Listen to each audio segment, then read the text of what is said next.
हाँ जी, चलिए शुरू करते हैं। ओके, तो आज जो टॉपिक हम लोग को टॉपिक है बेटा, नॉर्मल रेसिडेंट।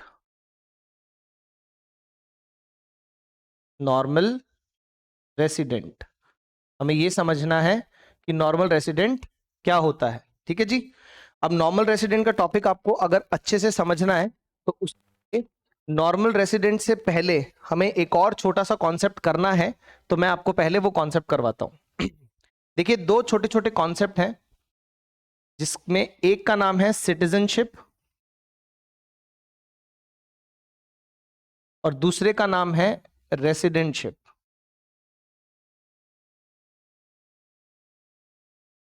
ये दो कॉन्सेप्ट है बेटा। ज्यादातर लोगों को लगता है कि रेसिडेंटशिप और सिटीजनशिप एक ही बात है, जबकि ये दोनों में क्या है, डिफरेंस है। अगर आप इनका डिफरेंस अच्छे से समझ लेंगे तो आपको कंफ्यूजन भी नहीं होगा रेसिडेंटशिप को समझने में, और इसके साथ साथ आप डिफरेंशिएशन भी समझ में आ जाएगा कि सिटीजनशिप में और रेसिडेंटशिप में क्या डिफरेंस है। ठीक है जी, तो स्टार्ट करते हैं क्लास। और सबसे पहले हम इस टॉपिक को कवर अप करते हैं, सिटीजनशिप और रेसिडेंटशिप में क्या डिफरेंस है। चलिए जी, तो सबसे पहले अगर मैं सिटीजनशिप की बात करूं तो सिटीजनशिप जो कॉन्सेप्ट है बेटा, ये एक लीगल कॉन्सेप्ट है। कैसा कॉन्सेप्ट है? Legal concept. Sir, legal concept का क्या मतलब होता है? लीगल कॉन्सेप्ट का मतलब है कि सिटीजनशिप होना या सिटीजनशिप ना होना, ये एक लीगल राइट है। ठीक है, ये एक लीगल स्टेटस है कि आपके पास हो भी सकता है और नहीं भी हो सकता। जैसे फॉर एग्जाम्पल, मेरे पास इंडिया की सिटीजनशिप है, तो इंडिया में रहने का मेरे पास एक लीगल राइट है, मैं इंडिया का लीगल सिटीजन हूं। क्लियर? सर, ये सिटीजनशिप मिलती कैसे है? सिटीजनशिप अगर हमें चाहिए हो तो कैसे मिलती है? सिटीजनशिप बेटा दो तरह से आपको मिल सकती है। सबसे सिंपल और सबसे बढ़िया तरीका, सबसे इजी तरीका जो है वो मिलता है बेटा बाय बर्थ। जिस कंट्री में आप पैदा हो रहे हैं, आपको वहां की सिटीजनशिप क्या मिल जाती है? ऑटोमेटिकली मिल जाती है। यानी कि अगर इंडिया की सिटीजनशिप आपको चाहिए तो आपको इंडिया में केवल पैदा होना है। क्लियर? तो जो भी बच्चा इंडिया में पैदा होता है, जो भी बेबी इंडिया में बॉर्न हुआ है, उसको ऑटोमेटिकली इंडिया की क्या मिल जाती है? सिटीजनशिप मिल जाती है। आगे बढ़ते हैं। सॉरी, इसके अलावा सर, अगर कोई इंसान इंडिया में बॉर्न नहीं हुआ है, पैदा इंडिया में नहीं हुआ है, तो क्या उसको सिटीजनशिप नहीं मिल सकती? यस, फिर भी उसको सिटीजनशिप मिल सकती है, लेकिन उसको सिटीजनशिप के लिए क्या करना पड़ेगा? अप्लाई करना पड़ेगा। ठीक है ना? उसको यहां की गवर्नमेंट को कहना पड़ेगा कि मैं यहां का सिटीजन बनना चाहता हूं। सिटीजनशिप के लिए उसको अप्लाई करना पड़ेगा, और सिटीजन बनने के लिए गवर्नमेंट के कुछ नॉर्म्स हैं, कुछ प्रोविजंस हैं, उन सारे लीगल प्रोविजंस को आपको फॉलो करना पड़ेगा। फॉलो करना पड़ेगा लीगल प्रोविजंस को। फॉर एग्जाम्पल, मान लीजिए, हर कंट्री का अलग अलग होता है, मैं आपको एग्जाम्पल के तौर पे वैसे ही बता रहा हूं। मान लीजिए इंडियन गवर्नमेंट बोले कि भैया, अगर आपको हमारे यहां की सिटीजनशिप चाहिए तो आपको कम से कम 10 साल यहां रहना पड़ेगा, कम से कम यहां पर आपको कोई ना कोई घर या प्रॉपर्टी बनानी पड़ेगी, तभी हम आपको ये सिटीजनशिप देंगे। तो जो भी उस पर्टिकुलर गवर्नमेंट के जिस भी कंट्री में आप सिटीजनशिप लेना चाहते हैं, तो जो भी उसके लीगल प्रोविजंस होंगे, आपको उन सबको फॉलो करना पड़ेगा, उन सबको फुलफिल करना पड़ेगा, तब जाकर गवर्नमेंट आपको क्या देगी? सिटीजनशिप देगी। ठीक है?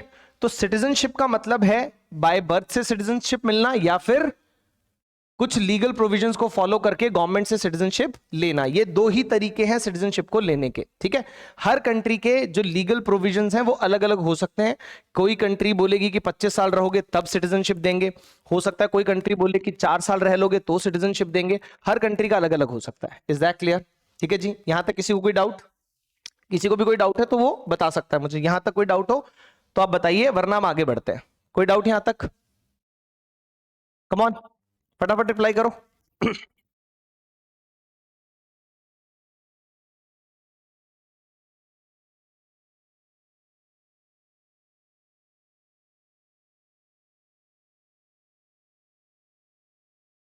Any doubts? ठीक है जी, चलिए फिर बढ़ते हैं आगे। तो अब बात करते हैं कि सिटीजनशिप से होता क्या है। सर, हम सिटीजनशिप क्यों लें, या सिटीजनशिप मिल भी जाएगी तो क्या हो जाएगा, उससे क्या फायदा हो जाएगा? बेटा सिटीजनशिप मिलने का फायदा ये होता है कि जब भी आप किसी कंट्री के सिटीजन बन जाते हैं, आप लीगली वहां के नागरिक बन जाते हैं, तो गवर्नमेंट की आपके प्रति एक जिम्मेदारी हो जाती है, ठीक है। और जितनी भी गवर्नमेंट स्कीम्स हैं, जितना भी गवर्नमेंट वहां की गवर्नमेंट जो भी अपने नागरिकों के लिए जो भी चीजें करती हैं, आप उन सब को पाने के हकदार हो जाएंगे। मैं एग्जाम्पल के तौर पर बताता हूं। मान लीजिए इंडिया के अंदर इंडियन गवर्नमेंट एक स्कीम लेकर आए जिसके अंदर वो ये बोले कि भाई इंडिया के जितने भी सिटीजन हैं उन सबका 1 लाख रुपए तक का कोई भी मेडिकल इलाज होगा वो इंडियन गवर्नमेंट करेगी, ठीक है ना। जैसे अभी थोड़े दिन पहले मोदी जी की गवर्नमेंट आई थी, जब उसके बाद जन धन योजना आई थी, तो इस तरह की सरकारी योजनाओं का लाभ, जैसे या मान लीजिए सिलेंडर पे हमें सब्सिडी मिलती है, तो इस तरह की जितनी भी गवर्नमेंट की सरकारी योजनाएं हैं उन सब का लाभ सिर्फ और सिर्फ किसको मिलता है बेटा? सिटीजन को मिलता है, ठीक है ना। तो सिटीजनशिप मिलने का यही फायदा होता है कि जब भी आपको किसी कंट्री से, किसी गवर्नमेंट से सिटीजनशिप मिल जाती है, तो यानी कि वहां की गवर्नमेंट ने आपको अपना लिया है और उसने आपको अपने देश का नागरिक मान लिया है। चाहे बाय बर्थ आप कहीं से भी हो, लेकिन आपको अब सिटीजनशिप मिल गई है। तो अब जितने भी गवर्नमेंट के जितनी भी स्कीम्स होंगी, गवर्नमेंट के जितने भी, जो गवर्नमेंट सोसाइटी की बेनिफिट के लिए जितने भी काम करती है, आप सब में उनको क्या मिल जाएगा? अब अधिकार मिल जाएगा after getting citizenship. I hope I am clear. तो ये फायदा होता है सिटीजनशिप का, ठीक है जी। चलिए नेक्स्ट मैं आपको बताता हूं सिटीजनशिप के बारे में कि सिटीजनशिप सिर्फ और सिर्फ इंडिविजुअल्स को मिल सकती है। सिटीजनशिप जो है वो सिर्फ और सिर्फ किसको मिल सकती है बेटा? इंडिविजुअल्स को, यानी कि किसी कंपनी को, ऑर्गेनाइजेशन को, इंस्टीट्यूशन को कभी भी सिटीजनशिप नहीं मिलेगी, ठीक है जी। तो 2 पॉइंट हमने सिटीजनशिप के बारे में अच्छे अच्छे पढ़े। क्या? कि सिटीजनशिप एक लीगल कॉन्सेप्ट है, ठीक है ना, और सिटीजनशिप सिर्फ और सिर्फ इंडिविजुअल्स को मिलती है। कॉर्पोरेशंस को, इंस्टीट्यूशंस को, ऑर्गेनाइजेशंस को कभी भी सिटीजनशिप नहीं मिलती है, ठीक है ना। एक और एग्जांपल मैं आपको दे देता हूं। जैसे इंडिया में वोटिंग राइट है बेटा, वोटिंग राइट सिर्फ और सिर्फ किसको मिलता है? सिटीजन को मिलता है। जो सिटीजन होगा वही यहां पर वोट दे सकता है, वही यहां की सरकार चुन सकता है। अगर आपके पास सिटीजनशिप नहीं है तो आप यहां पर वोट नहीं दे सकते। आपको एक और टर्म बताता हूं, आपने कभी कभी ये टर्म सुनी होगी, एनआरआई। कौन सी टर्म है बेटा ये? एनआरआई। एनआरआई आपने सुना हुआ है, इसकी फुल फॉर्म होती है बेटा नॉन रेसिडेंट इंडियंस। अब देखिए, क्योंकि लास्ट में इंडियंस लगा हुआ है, इसका मतलब ये सिटीजन कहां के हैं? इंडिया के हैं। इनके पास सिटीजनशिप कहां की है? इंडिया की है। लेकिन ये लोग रह कहां रहे हैं? इंडिया में नहीं रह रहे हैं, इसीलिए इनको बोलते हैं नॉन रेसिडेंट इंडियंस। जो इंडिया में नहीं रह रहे हैं, कहीं बाहर रह रहे हैं, ठीक है ना। तो यानी कि इन लोगों के पास रेसिडेंसशिप जो है वो किसी दूसरी कंट्री की है। रेजिडेंटशिप अभी हम पढ़ेंगे, आपको और ज्यादा क्लियर हो जाएगा। लेकिन एनआरआईज वही लोग होते हैं जिनके पास सिटीजनशिप कहां की होती है? इंडिया की होती है, लेकिन वो इंडिया में रह नहीं रहे होते हैं। I hope I am clear, ठीक है जी। चलिए अब थोड़ा सा समझते हैं कि सर रेजिडेंटशिप क्या होती है। चलिए ये तो हमें कुछ कुछ समझ में आ गया कि सिटीजनशिप क्या है, सिटीजनशिप के क्या फायदे हैं, सिटीजनशिप किसको मिल सकती है। रेजिडेंटशिप क्या होती है बेटा? रेजिडेंटशिप एक इकोनॉमिक कॉन्सेप्ट है, इकोनॉमिक कॉन्सेप्ट, ठीक है जी। रेजिडेंटशिप जो है वो एक इकोनॉमिक कॉन्सेप्ट है और ये बेस्ड है किस चीज पर? इकोनॉमिक एक्टिविटीज पर, इकोनॉमिक एक्टिविटीज पर।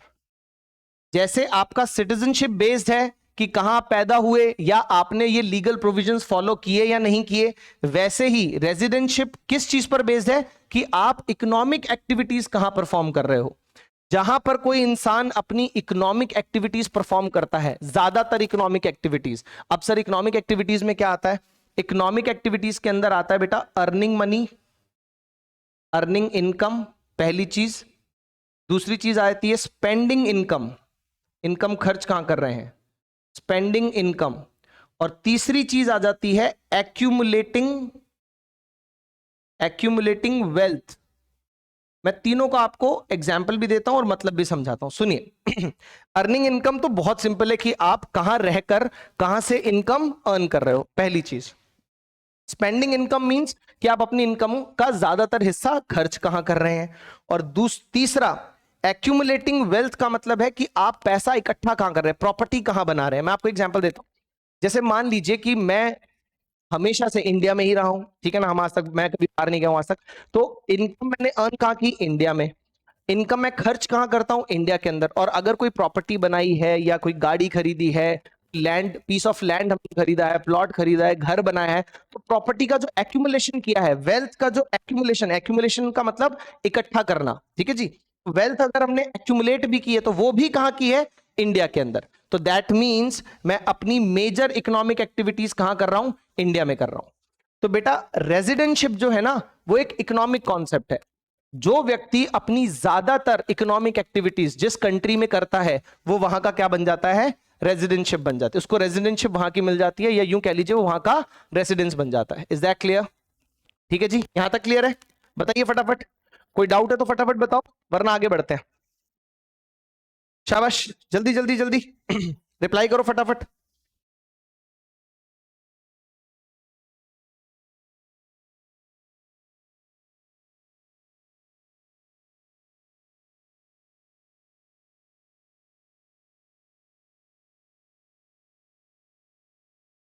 ठीक है जी, चलिए आगे बढ़ते हैं। तो हरी झंडी मिल गई है मेरे को, सब बोल रहे हैं कि क्लियर है, आगे बढ़ते हैं। चलिए जी, तो अब जैसे मैंने आपको बताया था कि सिटीजनशिप के लिए दो चीजें हो सकती हैं, या तो बाय बर्थ मिल सकती है, या फिर by following legal provisions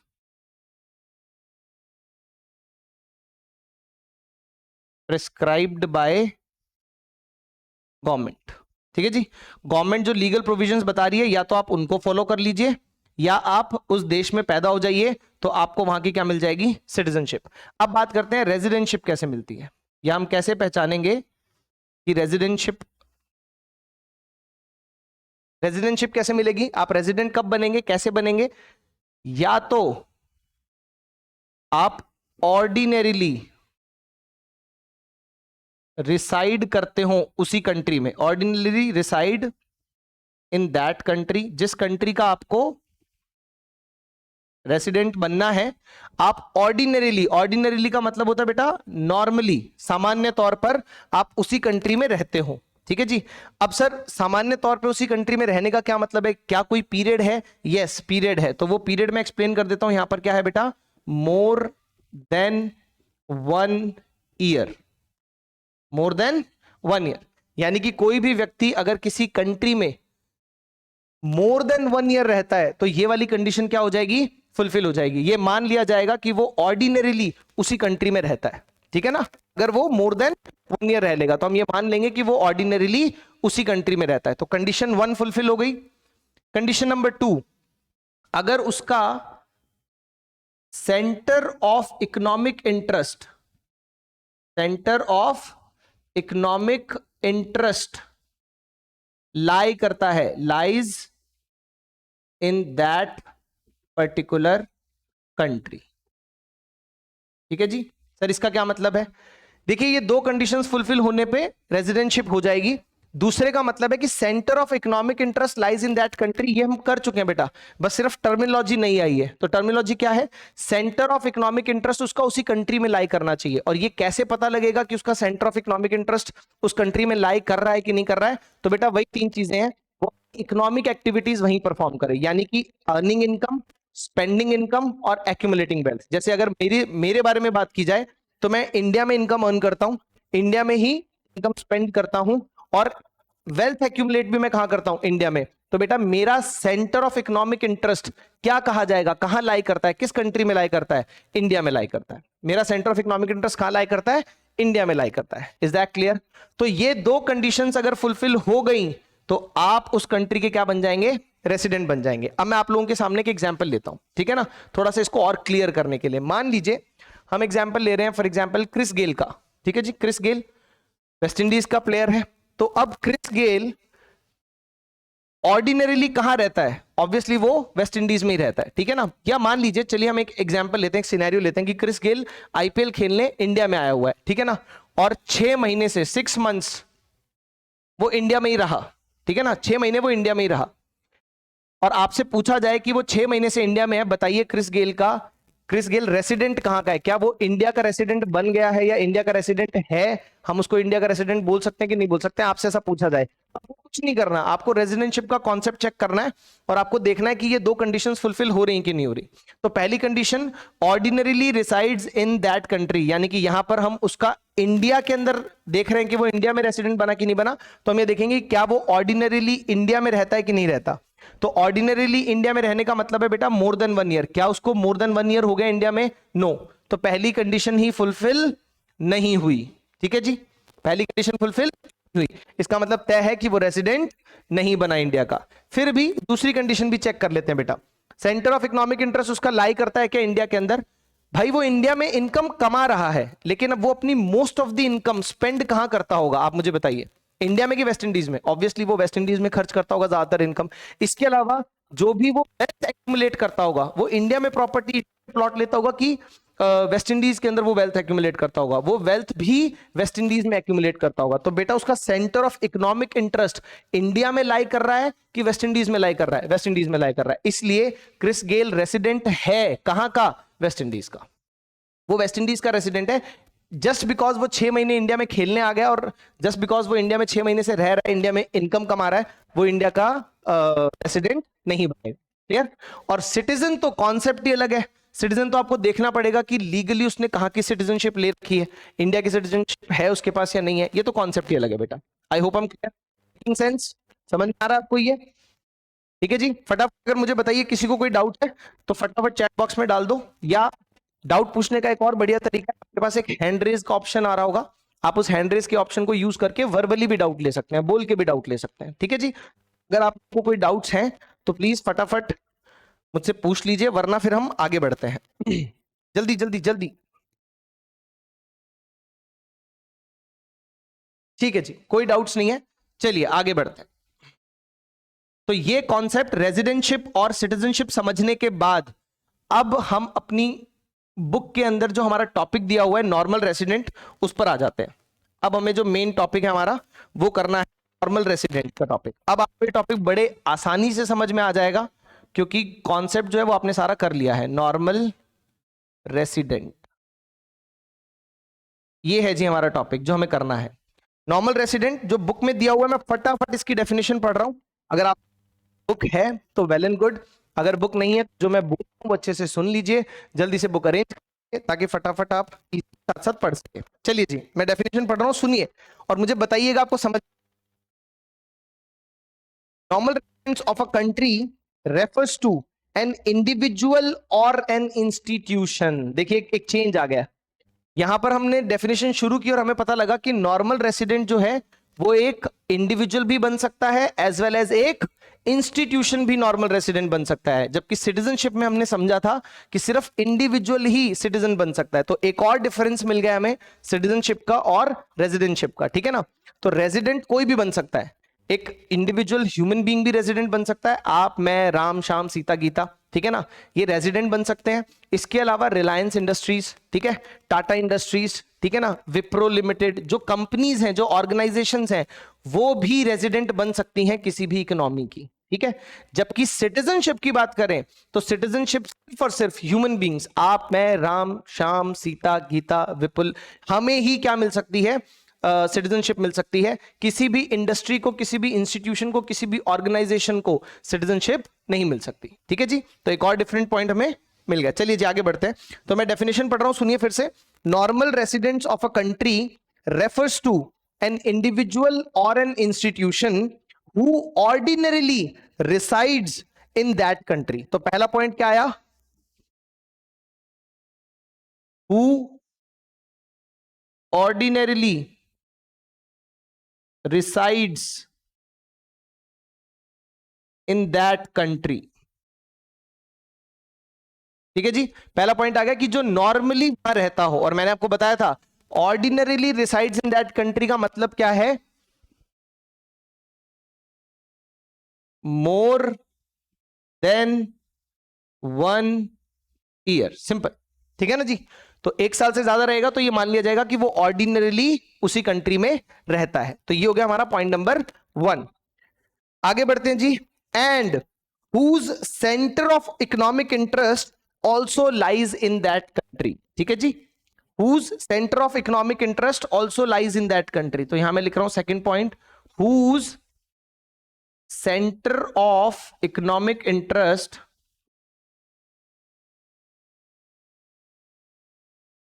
lies in that country। जैसे ही ये दोनों कंडीशंस फुलफिल हो जाएंगी, कोई भी इंडिविजुअल या कोई भी इंस्टीट्यूशन अगर ये दोनों कंडीशंस को फुलफिल कर देता है तो वो कहलाएगा उस कंट्री का नॉर्मल रेसिडेंट। नॉर्मल रेसिडेंट बन जाएगा एनी इंडिविजुअल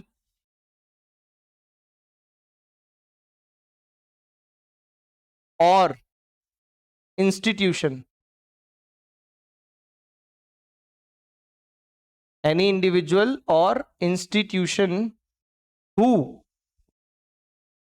जो कि क्या करता है, who ordinarily resides in that country, normally उस कंट्री में रहता है, and whose centre of economic interest also lies in that country. जैसे ही ये दोनों कंडीशन फुलफिल हुई तो वो इंडिविजुअल या वो इंस्टीट्यूशन क्या बन जाएगा बेटा, नॉर्मल रेसिडेंट बन जाएगा। आई होप हम क्लियर। तो इतनी सिंपल सी डेफिनेशन थी, अभी आपको सिंपल लग रही क्योंकि हमने सिटीजनशिप और रेजिडेंटशिप को अच्छे से क्लियर कर लिया था। तो ये आपकी नॉर्मल रेसिडेंट की डेफिनेशन है, नॉर्मल रेसिडेंट हो गया हमारा। ठीक है जी।